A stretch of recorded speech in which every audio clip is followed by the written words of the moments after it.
आपण एखादी प्रॉपर्टी विकतो तर विकताना सेल डीड मारतो हे तर बरोबरच, पण अशा कोणत्या कोणत्या मार्गाने आपण प्रॉपर्टी एका व्यक्तीकडून दुसऱ्या व्यक्तीकडे ट्रान्सफर करू शकतो? करेक्ट. आता ह्याच्यामध्ये ना 2 शब्द आहेत कायद्यामध्ये, ट्रान्सफर आणि ट्रान्समिशन. ओके. ट्रान्सफर म्हणजे काय, 2 जिवंत व्यक्तींमध्ये जी प्रॉपर्टीची अदलाबदल होते, transfer, that is transfer.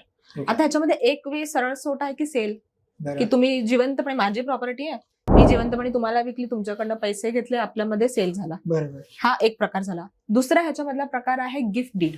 Okay. की जवळच्या रिलेशनशिपमध्ये आउट ऑफ नॅचरल लव्ह आणि अफेक्शन विदाउट मनी ओनरशिप ट्रान्सफर केली, दॅट इज गिफ्ट डीड, बक्षीसपत्र. बरोबर.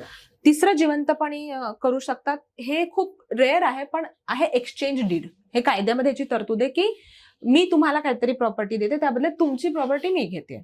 ओके. एक्सचेंज म्हणजे it is like as good as sale. It's not sale and gift मधलाच प्रकार आहे की मी फ्री मध्ये देत नाहीये पण मी पैसे पण नाही घेते, त्याच्यामध्ये दुसरी प्रॉपर्टी.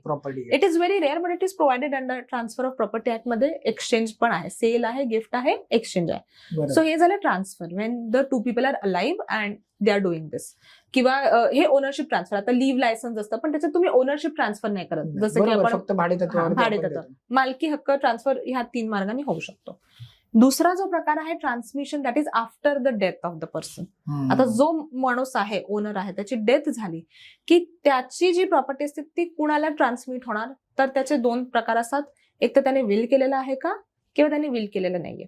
जर त्या व्यक्तीने विल केलं असेल तर त्याने ती विल मध्ये प्रॉपर्टी कुणाला दिली आहे, त्याला ती जाणार बेनिफिशियरी अंडर द विल, जो कोणी असणार त्याला. जर विल केलं नाही तर ती प्रॉपर्टी कुणाला जाणार, त्याच्या वारसाला जाणार.